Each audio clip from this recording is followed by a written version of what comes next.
Hi guys! What's up? Welcome to my vlog. For today's video, pag-uusapan natin ang importance ng science and technology sa ating edukasyon.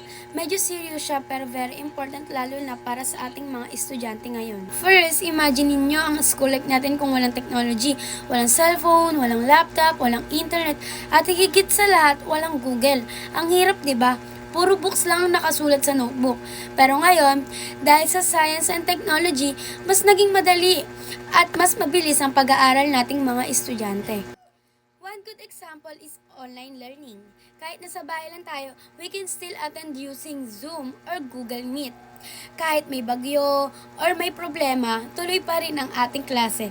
Dahil sa science, nagkakaroon tayo ng computer, phones, and internet na sobrang helpful sa ating edukasyon. Another importance of technology is access to information. Noon, kailangan pa pumunta ng library para mag-research. Pero ngayon, isang search lang may makikita ka ng article, video, and explanation.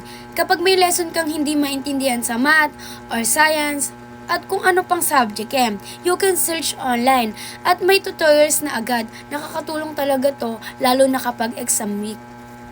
Science and technology also help us improve our critical thinking and problem-solving skill. Sa science, experiment or activities, natututo tayong mag-isip, mag-analyze at maghanap ng solution. Hindi lang tayo basta nagme-memorize, pero naintindihan natin kung paano gumagana ang mga bagay sa totoong buhay. Aside from that, mas nagiging interesting at fun ang learning dahil sa technology. Hindi na lang puro lecture, may video, animation, and educational apps na mas madaling intindihin. Dahil dito, mas nagiging active at motivated tayong mag-aral.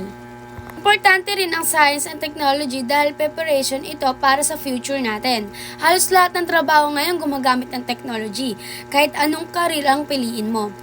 Kailangan mo ng basic knowledge sa science and tech. Kaya habang estudyante pa tayo, dapat matuto na tayo.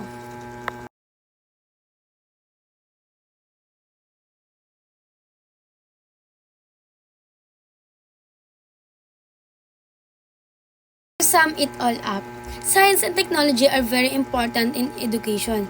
They help us learn better, faster, and prepare us for the future. As a student, we should use these tools wisely.